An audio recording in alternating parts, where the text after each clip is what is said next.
Bharatiya Janata party के न केवल अपने पुरुष लोगों को वो भाषा गलत सिखाते हैं। भारतीय जनता पार्टी, इसीलिए मैंने कहा भारतीय जनता पार्टी के लोगों को राजनीति नहीं करनी चाहिए। जहां तक वो शुभम के घर जाने की बात है, हमारी पार्टी के लोग जा चुके हैं और भारतीय जनता पार्टी के लोग, और मैंने देखा उनकी महिला नेत्रियों को भी क्या भाषा भाजपा के लोगों ने सिखाया है।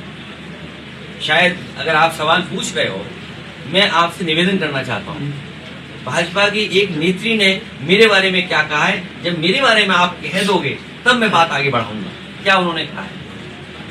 अभी इंटेलिजेंस देखिए, अब आपका कैमरा बंद हो गया। नहीं कैमरा नहीं, कैमरा नहीं, ये मुंह बंद हो गया। नहीं, मुंह नहीं बंद हो गया, पोस्ट बोलिए है उस पे आपका बयान भी काफी वायरल हो रहा है। मैं आपसे जानना चाहता हूँ, अगर आपने सवाल उठाया है तो मैं आपसे जानना चाहता हूँ कि उनकी महिला नेत्री ने मेरे बारे में क्या कहा है, वो जरा बोल दो एक बार, तब मैं बोलूँगा। आपका बयान भी वायरल हो रहा है जिसमें आप कहते नजर आ रहे हैं कि उस परिवार से हमारा कोई नाता नहीं रहा। मैं आपसे क्या कह रहा हूँ, हमारी पार्टी के लोग गए वहाँ, हमारी पार्टी के लोग पहुंचे, लेकिन भारतीय जनता पार्टी की नेत्री क्या कह रही है वो बताइए आप। देखिए ना, नहीं कह पा रहे हो ना।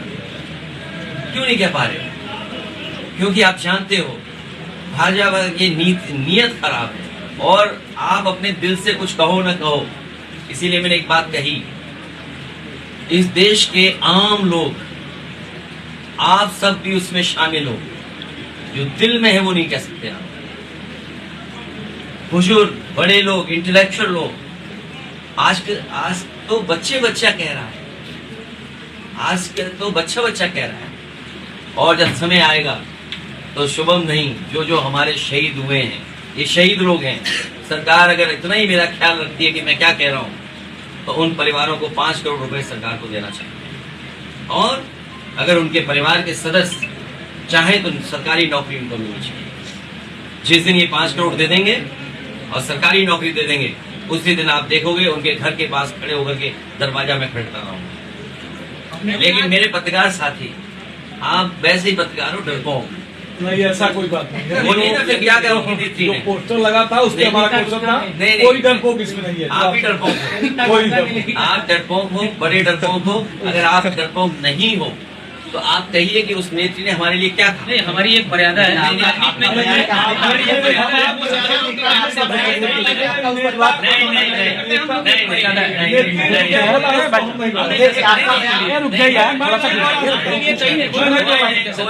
अरे अच्छा हुआ हम तो साबुन लेकर के नहीं आए, नहीं तो साबुन देते आपको, नहा नू के आते, शैम्पू लगा के आते, तब शायद मिलता मैं आपसे तो ज्यादा अच्छा होता। अभी रात दिन नहीं करोगे। एक कोई नेता यहाँ आए थे, सुनने में आया है, पहले शैम्पू बांटा गया था। आपको शैम्पू तो नहीं दिया ना मैंने, साबुन तो नहीं दिया, नहाया नहीं ना मैंने। किसी को शैम्पू साबुन नहीं दिया होगा, आपको भी नहीं दिया, तब भी आप यहाँ बैठे हो। इसलिए मैं आपसे कहना चाहता हूँ कि भारतीय जनता पार्टी को ऐसे सवालों पर, ऐसे देश की गंभीर घटनाओं पर राजनीति नहीं करनी चाहिए। कौन किसके यहाँ जा रहा है, कौन किसके यहाँ पहुंच रहा है, ये सेलेक्टिव नहीं हो सकता है।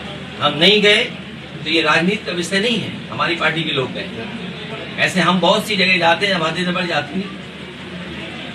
आज अचानक कुशीनगर से आपको गोरखपुर उतरने को मजबूर किया गया, क्या वजह? ये तो भाई ना हमारी सरकार है।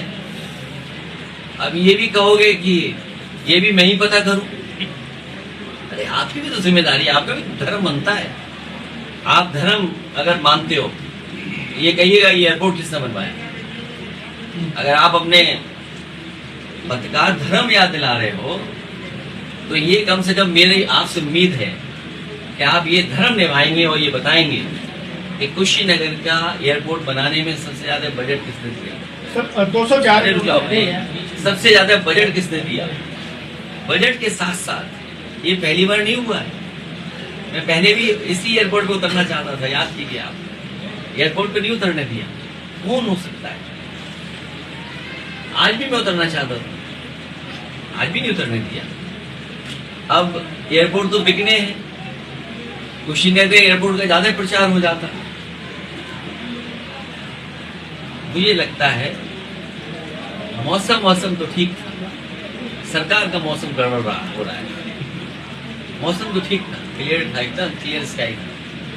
मुझे उम्मीद है अपना पत्रकारिता का धर्म निभाकर ये भी हमें जानकारी देंगे और पहुंचाएंगे कि आखिरकार कुशीनगर एयरपोर्ट पे मौसम खराब था, विजिबिलिटी कम थी, या कोई टेक्निकल फॉल्ट था, या कोई पॉलिटिकल गेम था, या कोई पॉलिटिकल इंसान है शैम्पू वाले, उनकी वजह से नहीं उतर पाए।